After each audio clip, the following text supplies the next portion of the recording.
लोकाभिरामं रणरङ्गधीरं राजीवनेत्रं रघुवंशनाथं कारुण्यरूपं करुणाकरं तं श्रीरामचन्द्रं शरणं प्रपद्ये।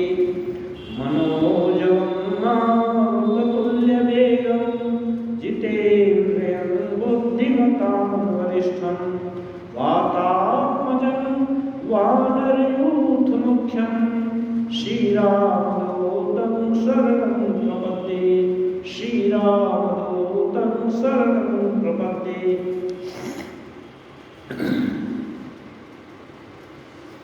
रामचरितमानस में उमा के विवाह का प्रसंग चल रहा है।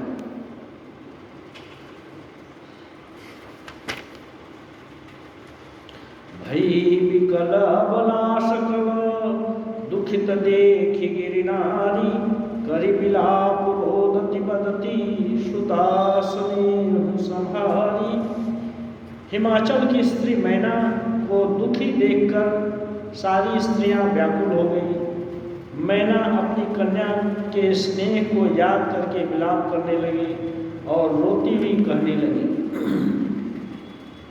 नारद कर मैं काह विगारा भवन मोर निज बसतौ जारा असौ उपदेशु महि जिन दीना मोरे बरही लाग तप कीना। भला नारद का मैंने क्या बिगाड़ा था जिन्होंने मेरा बसता हुआ घर उजाड़ दिया, जिन्होंने पार्वती को ऐसा उपदेश दिया कि उसने बावले के लिए तप किया। साजन के मोहन माया उदासीन धन धाम न जाया पर घर घालक लाजन भीरा पाज की जान प्रसव कै पीरा। सचमुच उनके न किसी का मोह है, न माया, न उनके धन है, न घर है, न स्त्री है, वे सबसे उदासीन हैं। इसी से वे दूसरे के घर उजाड़ने वाले हैं। उन्हें न किसी से लाज है, न डर है। भला पांच स्त्री प्रसव की पीड़ा क्या जाने। जननी विकल विलोकी भमानी बोली युत विवेक मृदुबानी। अस विचार सोच हिमति माता सो न तरय जो रचय विधाता। मैना पगले पर के सुख दुख को याद करके दुखित हो रही है और चाह रही है कि शादी नहीं करने से अच्छा है। ये सब बोलने के बाद अब भवानी तो शिव जी का अस्तित्व जानती है। वो विवेक युक्त कोमल वाणी में कहती है, हे माता, जो विधाता ने रच दिया है भला उसको कौन टाल सकता है। ऐसा सोचकर तुम चिंता मत करो। कर्म लिखा जो बाउर ना हूँ तो कत दोष लगाई काहू। तुम सन मिटि की विधि के अंका माँ तो व्यर्थ जनिले कलंका। माता, जो मेरे भाग्य में लिखा है पागलापति, तो उसमें दूसरे किसी को क्यों दोष लगाया जाए। हे माँ, क्या विधाता के अंक को तुम मिटा सकती हो। वृथा कलंक का टीका क्यों लगाती हो। जनिले हुआ तो कलंक करुणा परिहरहु अवसर नहीं। दुख सुख जब लिखा विलार हमरे जाब जह पाऊ बतही। सुने उमा वचन विनीत कोमल सकल बला सोचही। बहुभांति विधि लगाए दूषण नयन बारी विमोचही। उमा कहती है, हे माता, तुम कलंक मत लो, रोना छोड़ दो। यह अवसर विषाद करने का नहीं है। मेरे भाग्य में जो सुख दुख लिखा है उसे मैं जहाँ जाऊंगी वहीं पाऊंगी। पार्वती के ऐसा कहने पर सभी स्त्रियां यह सोच करके आंखों में आंसू भर ली कि का विधाता ने ऐसा क्यों कर दिया, ऐसा बावरा पति क्यों ला दिया। तेहि अवसर नारद सहित और ऋषि सप्त समेत समाचार सुनी तुहिन गिरी गवने तुरत निकेत। जहाँ ऐसा स्त्रियों में दुख का माहौल था, सब लोग विषाद में पड़ी हुई थी, ऐसे समय पर नारद जी आए तो हिमवान और नारद जी के साथ सप्त ऋषि भी थे, तो उनको लेकर घर चले गए देखने के लिए क्या माजरा है। तब नारद सब ही समझावा पूरब कथा प्रसंग सुनावा। अब नारद जी गए तो नारद जी तो त्रिकालज्ञ हैं, वो सबको समझा कर कहे और पहले की आगे की बात का याद दिलाई। नैना सुनुस सत्य मम पानी जगदम्बा तव सुता भवानी। हे मैना, तुम्हारी जो लड़की है वो साधारण नहीं है, वो जगदम्बा है। उसका पूर्व जन्म का वर्णन सुनो। अजानादि सत्य अविनाशी सदा शंभुवर धंग निवासिनी जग संभव पालन लयकारिणी निज इच्छा लीला उधारणी।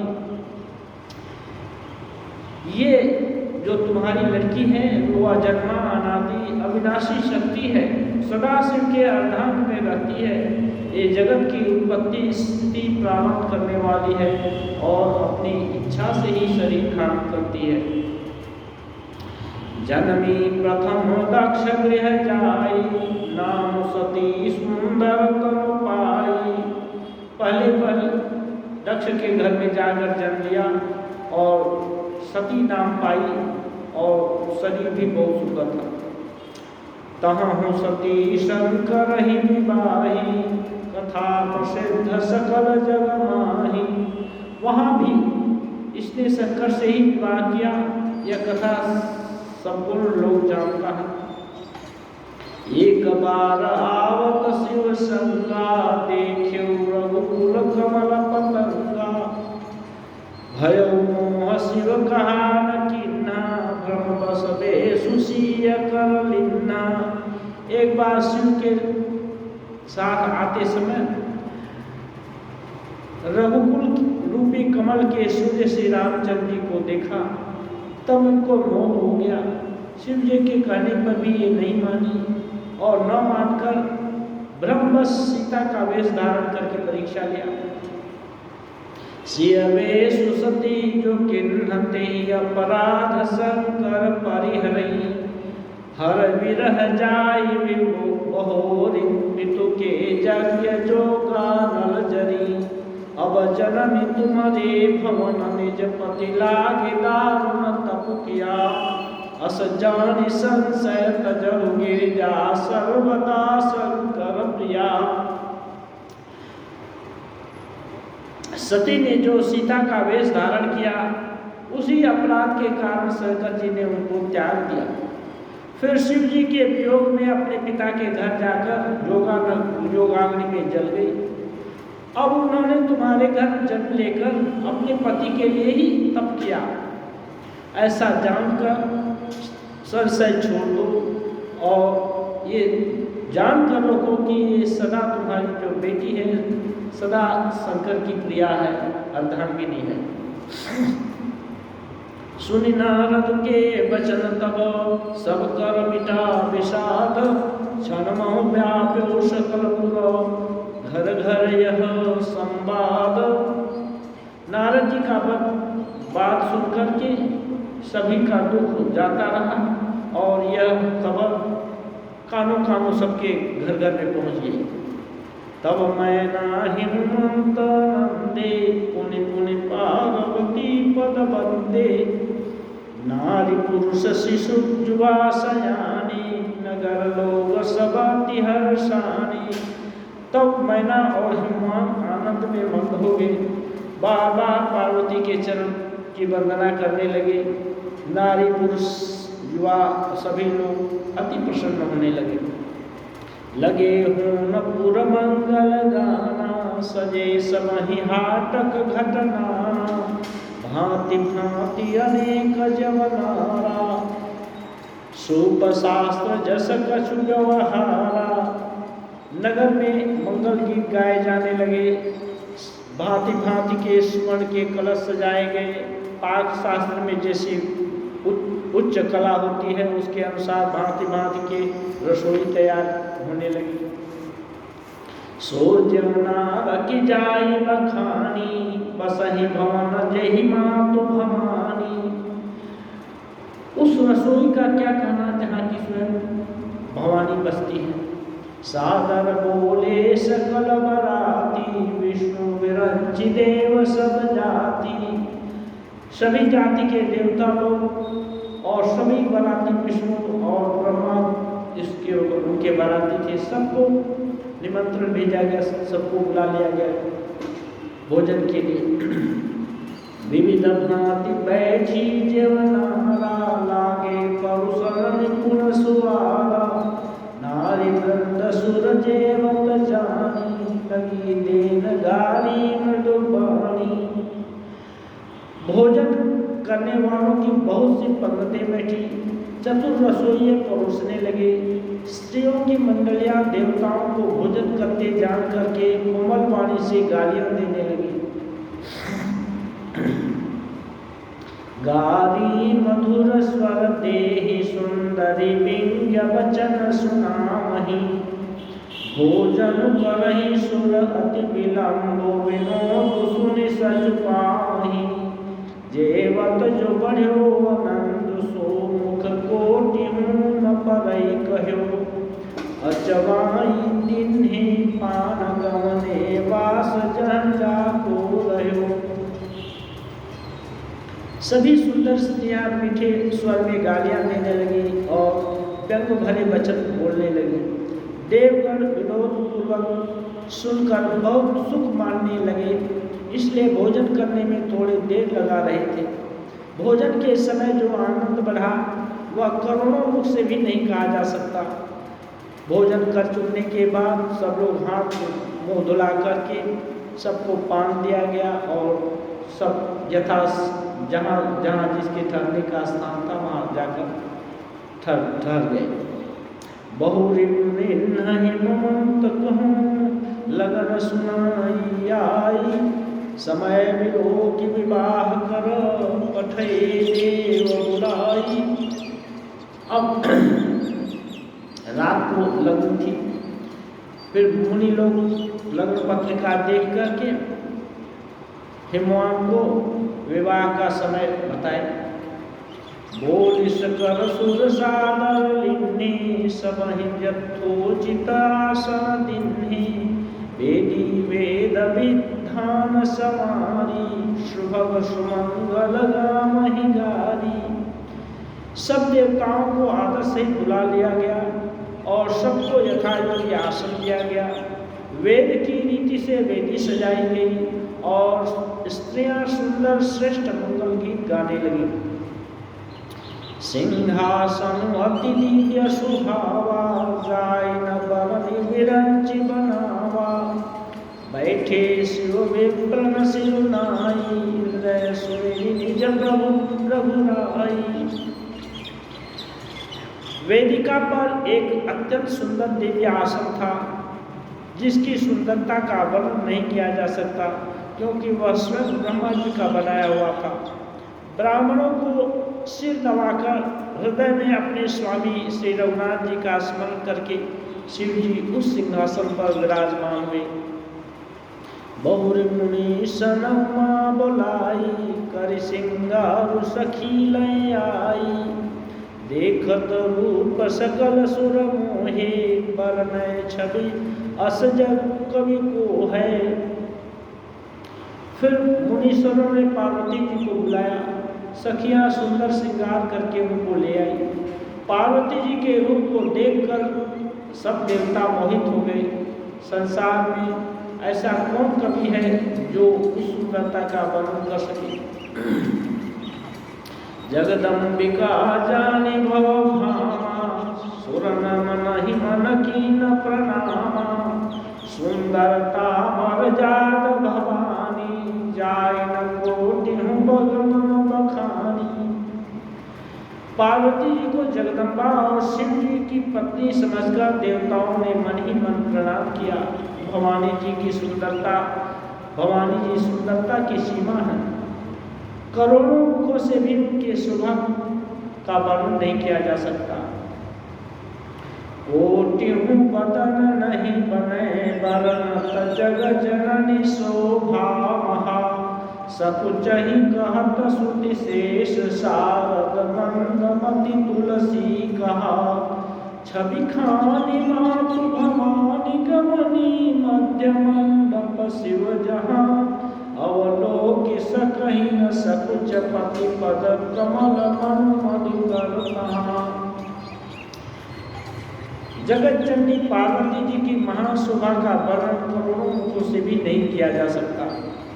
वेद शेष जी और सरस्वती जी तक उसे कहते सकुचा जाते हैं, तब मंद बुद्धि तुलसीदास में कैसे क्या कहे। सुंदरता और शोभा की खान माता भवानी मंडप के बीच में जहाँ शिव जी थे वहाँ गई।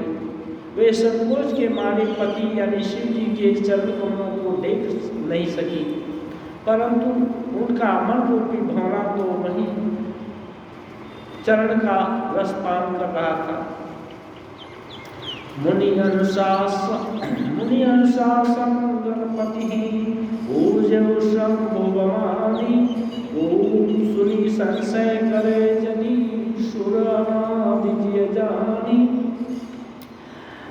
मुनियों की आज्ञा से शिव जी और पार्वती जी ने गणेश जी का पूजन किया। मन में देवताओं को अनादि समझकर कोई इस बात को की शंका न करे कि गणेश जी तो शिव पार्वती के संतान हैं, अभी विवाह से पूर्व ही कैसे वहां आ गए। इसका मतलब कि देवता वो अनादि हैं, उनकी सृष्टि स्वयं से ही होती है, मानस सृष्टि, इसलिए वो हर समय विद्यमान है, उनकी हर समय पूजा की जा सकती है, आराधना किया जा सकती। जस विवाह कै विधि श्रुति गाई, महामुनि ने शोक सब करवाई। गही गिरीश कुश कन्या पानी, हवई सब मरपी जानी भवानी। वेदों में विवाह की जैसी रीति कही गई, महामुनियों ने वह सब भांति रीति करवाए। पर्वतराज हिमाचल ने हाथ में कुश लेकर तथा कन्या का हाथ पकड़ उन्हें भवानी यानी शिव जी का जान करके शिव जी को समर्पण कर दिया। पानी ग्रहण जब किन्न महेशा, हर्षे तब सकल सुरेशा। वेद मंत्र मुनिवर उच्चरहि, जय जय जय शंकर सुख सुर करहि। जब महेश्वर जी ने पार्वती जी का पानी ग्रहण किया तब इंद्रादि सब देवता लोग बहुत हर्षित हो गए, क्योंकि ये लोग चाहते थे कि उमा का शिव जी से विवाह हो और शिव जी का और पुत्र जन्मे और उनको असुरों के संकट से तारकासुर से उद्धार करे। श्रेष्ठ मुनिगण वेद मंत्रों का उच्चारण करने लगे और देवगण शिव जी का जय जयकार करने लगे। बाजहि बाजन त्रिविध विधाना, सुमन वृष्टि नभ भय विधि नाना। हर गिरिजा कर भयो विबाहु, सकल भुवन भरि रहाउ छाहु।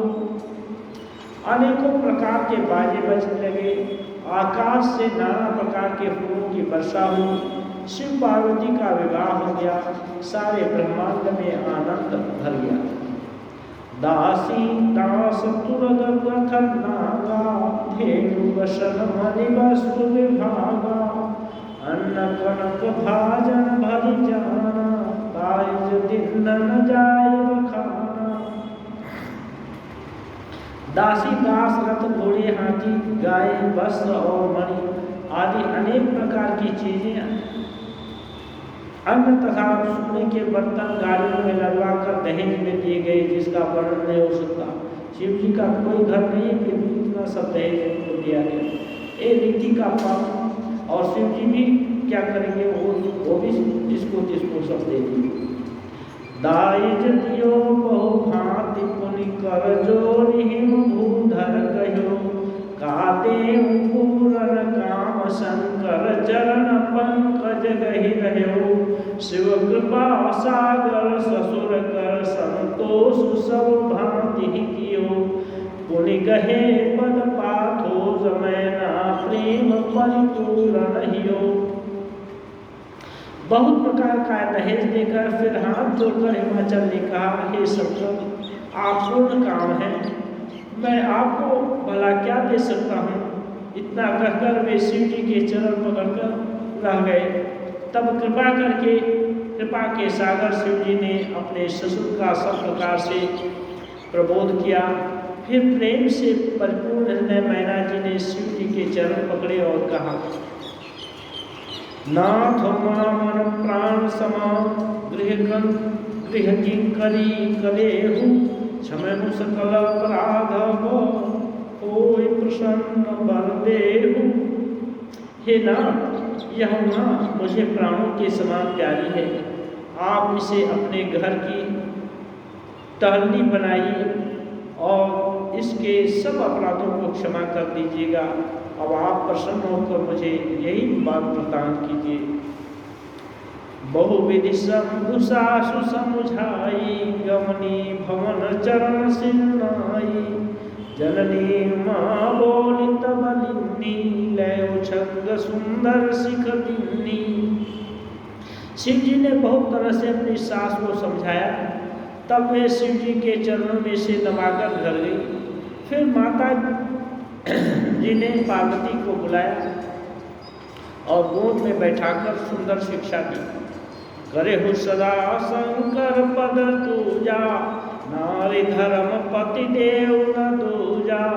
बचन कहत भरी लोचन बारी, बहुरी लायुरलिनी कुमारी। हे पार्वती, तू सदा शिव जी के चरणों की पूजा करना, नारियों का यही धर्म है। उनके लिए पति ही देवता है और कोई देवता नहीं। इस प्रकार की बातें करते करते उनकी आंखों में आंसू भर आए और उन्होंने कन्या को छाती से लगा लिया।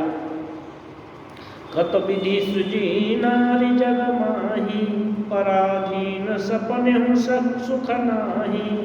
भयति प्रेम विकल तारी, धीरज किन्न कुसमय विचारी। फिर बोली, विधाता ने जगत में स्त्री जातियों को क्यों पैदा किया? क्योंकि पराधीन सपने में सुख नहीं मिलता, पराधीन को सपने में भी सुख नहीं मिलता। स्त्रियों को दूसरे के घर में लगता है, इसको पराधीन बोलते हैं। यूँ कहती हुई माता प्रेम से अत्यंत विकल हो गई, परंतु कुसमय जानकर यानी दुख का अवसर न जानकर उन्होंने धीरज धरा। पुनि पुनि मिलनी परति कही चरना, परम प्रेम कछु जाई न बरना। सब नारी न मिली भेंटी भवानी, जाई न जननी उर पुनि लपटानी। मैना बार बार मिलती हैं और पार्वती जी के चरण पकड़कर गिर जाती हैं। बड़ा ही प्रेम है, कुछ वर्णन नहीं किया जा सकता। भवानी सब स्त्रियों से मिल भेंट कर फिर अपनी माता के हृदय से जाकर लिपटती है। जननी बहुरी मिली चली, उचित शीश सब काहूँ दई। फिरी फिरी बिलोकति मातु तन, तब सखी लय शिव पह गई। जाचक सकल संतोषी शंकरु, माँ सहित भवन चले। सब अमर हर से सुमन बरसी, निशान नभ बाजे भले। पार्वती जी ने माता से फिर मिलकर शिव जी के पास चली। सब किसी ने उन्हें यथायोग्य आशीर्वाद दिया। पार्वती जी फिर माता जी की ओर देखती जाती थी। तब सखियां उन्हें शिव जी के पास ले गई। महादेव जी सब याचकों को संतुष्ट कर पार्वती जी के साथ कैलाश को चले गए। तब देवता लोग प्रसन्न होकर फूलों की वर्षा करने लगे और आकाश में सुंदर नगाड़े बजने लगे।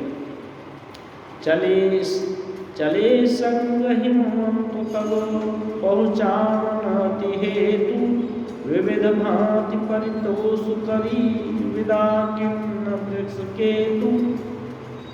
तब भगवान अत्यंत प्रसन्न हो शिव जी को पहुँचाने के लिए साथ चले और वृक्ष केतु यानी शिव जी बहुत तरह से उन्हें संतोष कराकर विदा किए। तुरंत भवन आए गिरिराई सकल शैल सरलिए बोलाई आदर दान विनय बहुमाना सब कर विदा किन्न हिमवाना। पर्वतराज हिमाचल फिर घर आए और उन्होंने सब पर्वतों सरोवरों नदियों आदि सबको आदर से बुलाया और विभिन्न तरह के दान विनय और सम्मान पूर्वक सबको विदा की। सब लोग मानव शरीर धारण करके आए थे, विभिन्न सुंदर सुंदर मानव शरीर धारण कर आए। सबको हिमवान विदा किए। जब ही शंभु कैलाश ही आए सुर सब निज निज लोक सिधाए जगत मातु पितु शंभु भवानी तेई सिंगारु न कहूँ बखानी। जब शिव जी कैलाश पर्वत पर पहुंचे तब सब देवता अपने लोगों को चले गए। तुलसीदास जी कहते हैं पार्वती और शिव के माता पिता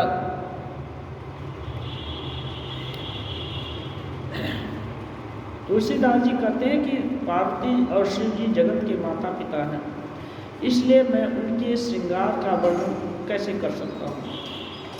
करहि विविध विधि भोग विलासा गमन समेत बसहि कैलासा हर गिरिजा बिहार तनयो यही विधि विपुल काल चली गयो। शिव पार्वती जी विविध प्रकार से भोग विलास करते हुए अपने गणों सहित कैलाश पर रहने लगे। वे नित्य नए विहार करते, इस प्रकार करते हुए उनको बहुत समय व्यतीत हो गया। तब जन्म्यो षड्वदन कुमारा तारक असुर समर जहि मारा अगम निगम प्रसिद्ध पुराना षण्मुख जन्म सकल जग जाना। तब 6 मुख वाले पुत्र कार्तिकेय का जन्म हुआ, जिन्होंने तारकासुर का युद्ध में वध किया। वेद शास्त्र और पुराण स्वामी कार्तिकेय के जन्म की कथा बताते हैं। सारे जगत उनके जन्म की कथा को जानता है। जब जान सन्मुख जन्म कर्म प्रताप पुरुषार्थ महा तेहि हेतु मैं वृष केतु सुत कर चरित संक्षेप ही कहा।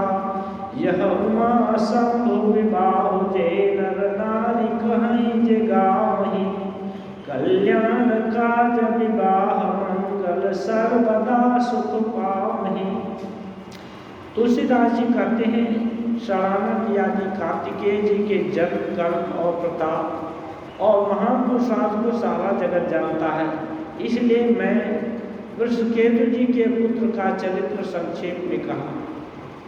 शिव और पार्वती जी के विवाह की इस कथा को जो स्त्री पुरुष लोग कहेंगे, गाएंगे, सुनेंगे वे कल्याण के भागी होंगे, विवाह आदि मंगल कार्यों में सुख पाएंगे। चरित सिंधु गिरिजावरम वेदन ही पारो वर्णय तुलसीदास किमी अतिमति मंद गमारू। गिरिजापति महादेव जी का चरित्र समुद्र के समान अपार है। उसका पार वेद भी नहीं जानते, तब अत्यंत मंद बुद्धि और गुणवान तुलसीदास उसका वर्णन कैसे कर सकता है। शंभु चरित सुनि सरस सुहावा, भरद्वाज मुनि अति सुख पावा। बहुलालसा कथा पर बाढ़ी, नैननी रोमावली ठाड़ी। शिव जी के रसीले और सुहावने चरित्र को सुनकर भरद्वाज जी ने बहुत ही सुख पाया तथा सुनने की उनकी लालसा और बढ़ गई। नेत्रों में जल भर आया और उनकी रोमावली खड़ी हो गई। बड़ा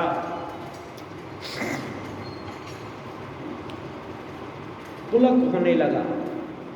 प्रेम विवश मुखावन पानी, दशा देखी हरि से मुनि ज्ञानी। ओ धन्य तव जन्म मुनीषा, तुम्हि प्राण सम प्रिय गौरीशा। वे प्रेम में मुग्ध हो गए, मुख से वाणी नहीं निकलती। उनकी दशा देखकर ज्ञानी मुनि याज्ञवल्क्य बहुत प्रसन्न हो गए और कहे, हे मुनीषा, तुम्हारा जन्म धन्य है। तुमको गौरीपति शिवजी प्राणों के समान प्रिय हैं। शिव पद कमल जिन्है रति नाही, राम ही ते सपने हुन सुहाही। बिनु छल विश्वनाथ पद नेहु, राम भगत कर रक्षण एहु। शिव जी के चरण कमलों में जिनकी प्रीति नहीं, वे श्री रामचंद्र जी को स्वप्न में भी अच्छे नहीं लगते। विश्वनाथ श्री शिव जी के चरणों में निष्कपट विशुद्ध प्रेम होना ही राम भक्ति का लक्षण है। शिव सम को रघुपति व्रत धारी, बिनु अगत जी सती अस नारी। अनुकरी रघुपति भगति दिखाई, ओ शिव सम राम ही प्रिय भाई। शिव जी के समान रघुनाथ जी की भक्ति का व्रत धारण करने वाला और कौन है, जिन्होंने बिना ही पाप के सती जैसी स्त्री को त्याग दिया और प्रतिज्ञा करके रघुनाथ जी की भक्ति को दिखा दिया। हे भाई, श्री रामचंद्र जी को शिव जी के समान और कौन प्यारा है। प्रथम ही मैं कही शिव चरित, पूछा परम तुम्हारो। सुचि सेवक तुम राम की, रहित समस्त विकार। मैंने पहले ही शिव का चरित्र कहकर तुम्हारा भेद समझ लिया। तुम श्री रामचंद्र जी के पवित्र सेवक हो और समस्त दोषों से रहित हो। ये याज्ञवल्क्य जी भरद्वाज जी से बोलते हैं। मैं जाना तुम्हार गुण लीला, कहूँ सुनो अब रघुपति लीला। सुन मुनि आज समागम तोरे, कही न जाए जस सुख मन मोरे। मैंने तुम्हारा गुण और शील जान लिया, अब मैं श्री रघुनाथ जी की लीला करता हूँ, सुनो। हे मुनि, आज तुम्हारे मिलने से मेरे मन में बहुत आनंद हुआ, वह कहा नहीं जा सकता। रामचरित अति अमित गुणीसा, कही न सकहि शतकोटि अहीसा। तदपि यथा सुत कहूँ बखानी, सुमेरी गिरा पति प्रभु धनु पानी। हे मुनीश्वर, रामचंद्र जी का चरित्र अत्यंत अपार है। 100 करोड़ शेष जी भी उसकी वर्णना नहीं कर सकते। तथापि जैसा मैंने सुना है, वैसा वाणी के द्वारा प्रेम पूर्वक हाथ में धनुष लिए हुए श्री रघुनाथ जी का स्मरण करके मैं कहता हूँ। शारद दारुणारी सम स्वामी, राम सूत्रधर अंतर्जामी। जय पर कृपा करहि जन जानी, कवियुर अजिर नवा वही बानी। सरस्वती जी कठपुतली के समान हैं और अंतर्यामी स्वामी रामचंद्र जी सूत पकड़कर कठपुतली को नचाने वाले सूत्रधार हैं। अपना भक्त जानकर जिस कवि पर वे कृपा करते हैं, उसके हृदय रूपी आंगन में सरस्वती को वे नचाया करते हैं। प्रणौ श्वेतपाल रघुनाथा वर्णो विशरता सुगुण गाथा परम रम्य गिरिवर कैलाशो सदा जहाँ शिवो मां निवासो। उन्हीं कृपाल रघुनाथ जी को मैं प्रणाम करता हूँ, उन्हीं के निर्मल गुणों की कथा करता हूँ। कैलाश पर्वत में श्रेष्ठ और बहुत ही रमणीय स्थान है जहाँ शिव पार्वती सदा निवास करते हैं। सिद्ध तपोधन जोगी जन सुर किन्नर मुनि वृंद बसहि तहाँ सुखती सकल से वही शिव सुख कंद। कहते हैं सिद्ध तपस्वी योगी जन देवता किन्नर और मुनियों का समूह उस पर्वत पर रहता है। वे सबके सब पुण्यात्मा और आनंद कंद श्री महादेव जी की सेवा करते हैं। हरिहर विमुख धर्ममति नाही ते नर तहाँ सपने जग। हरिहर विमुख धर्ममति नाही ते नर तहाँ सपने नहीं जाही। ते गिरि पर्वत विटप विशाला नितनु तन सुंदर सब काला। जो भगवान विष्णु और महादेव जी के विमुख हैं, जिनकी धर्म में प्रीति नहीं है, वे लोग स्वप्न में भी वहाँ नहीं जा पाते जहाँ शिव जी रहते हैं। उस पर्वत पर एक विशाल बरगद का पेड़ है जो नित्य नवीन और सब कालों में सब ऋतुओं में सुंदर रहता है। त्रिविध समीर सुशीतल छाया शिव विश्राम विपट विटप सुति गाया। एक बार ते तर प्रभु गयो करु विलोकि उरति सुख भयो। वहाँ 3 प्रकार की शीतल मंद और सुगंध वायु बहती रहती है और उसकी छाया बड़ी ठंडी रहती है। वह शिव जी के विश्राम करने का वृक्ष है जिसे वेदों ने गाया है।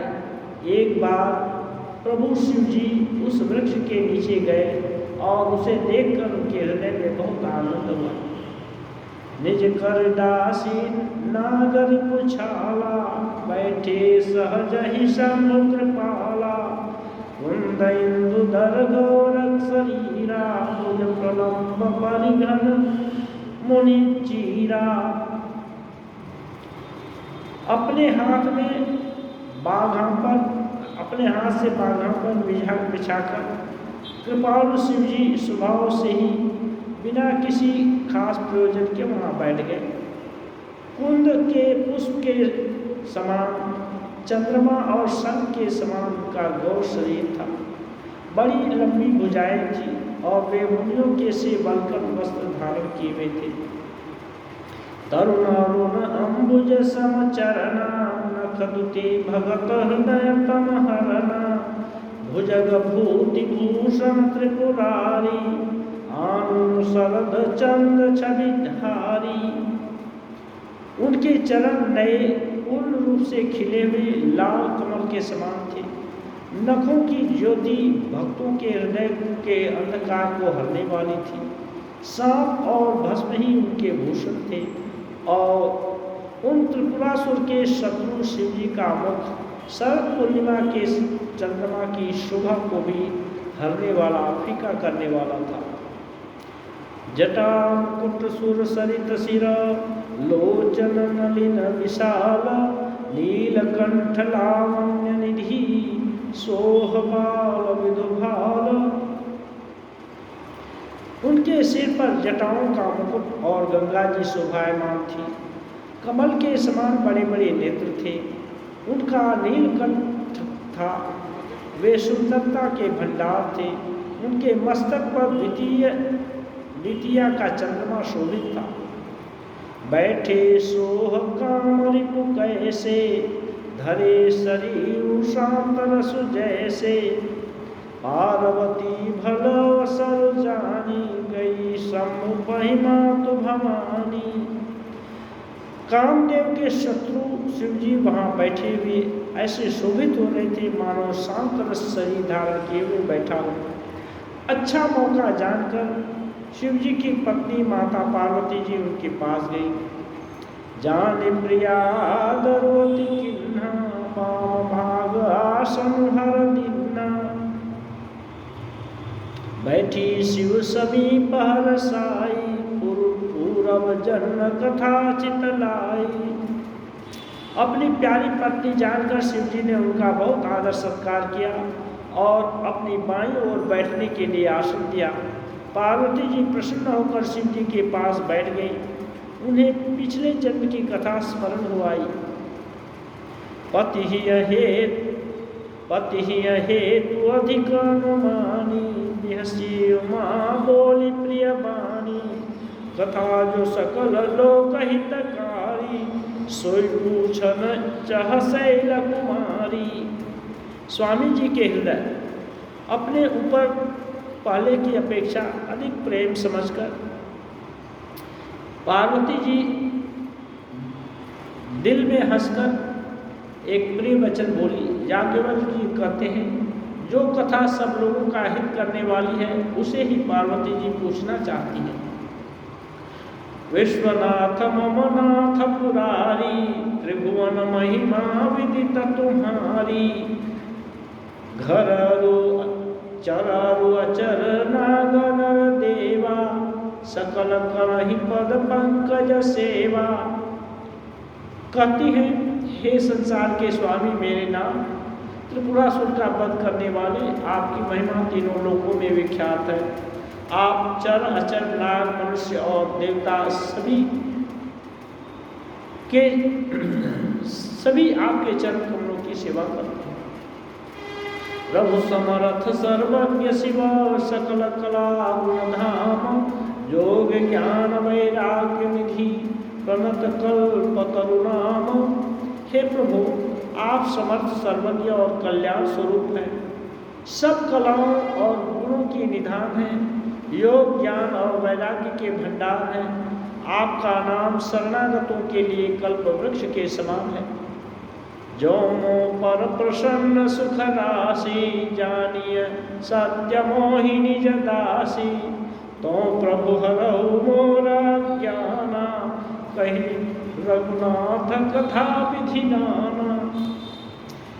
कहती है, हे सुख की राशि, यदि आप मुझ पर प्रसन्न हैं और सचमुच मुझे अपनी दासी मानते हैं जानते हैं तो हे प्रभु, आप श्री रघुनाथ जी की नाना प्रकार की कथा कहकर मेरा अज्ञान दूर कीजिए। जा शुभम सुर तरु तर होई सही की।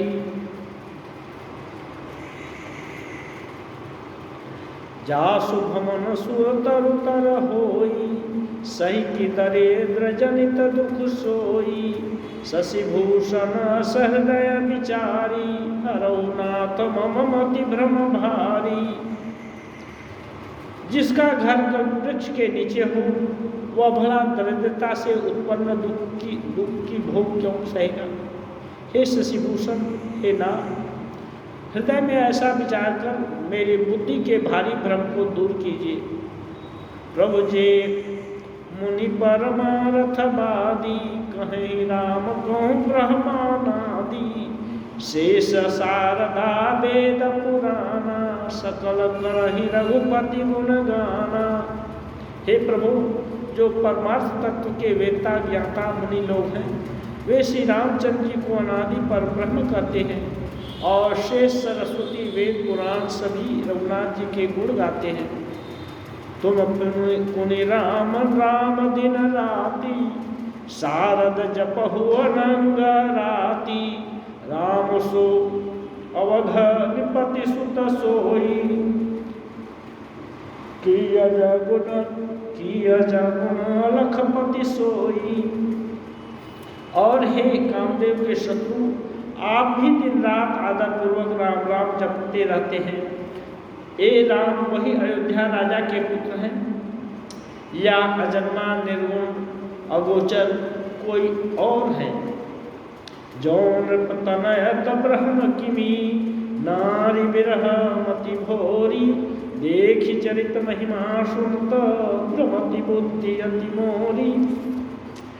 यदि वे राजपुत्र हैं तो ब्रह्म कैसे हैं, और यदि वे ब्रह्म हैं तो स्त्री के विरह में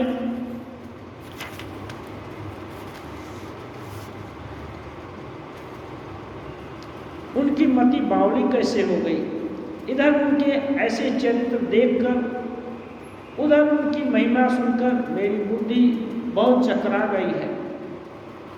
जौनी व्यापक विभु को कहो बुझाई नाथ मोहि सो, अज्ञ जानि सौर जनि धरहु, जय विधि मोह मिटय सोई करहु।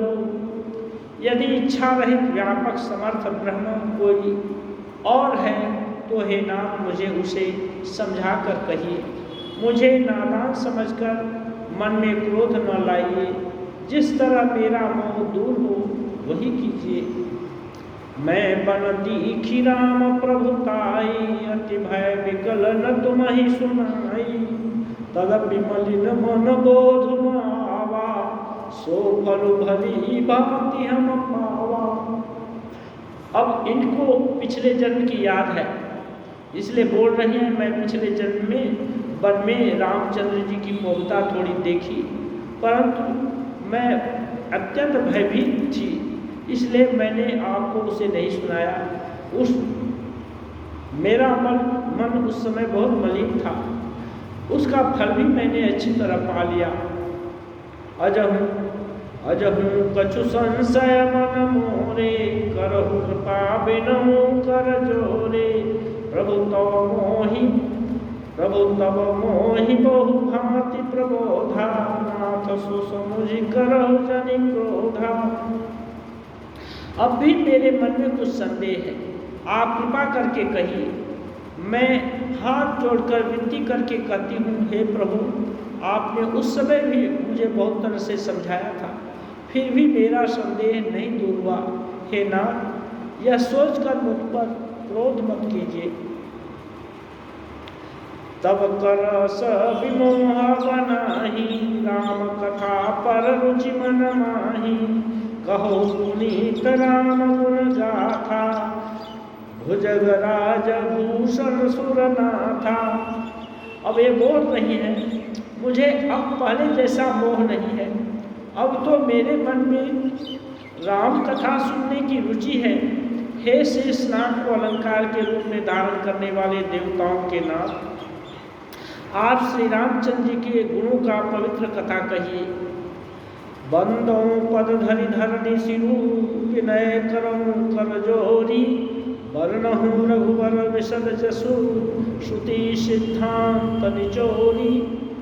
मैं पृथ्वी पर सिर देखकर आपके चरणों की वंदना करती हूँ और हाथ जोड़कर विनती करती हूँ, आप वेदों के सिद्धांत को निचोड़कर श्री रघुनाथ जी का निर्मल यश वर्णन कीजिए। ओम निरंजनम नित्यमनंतरूपम भक्तानुकंपाधृत विग्रहं वै ईशावतारं परमेशमेन्द्यं तं रामकृष्णं शीर्षा नमामि।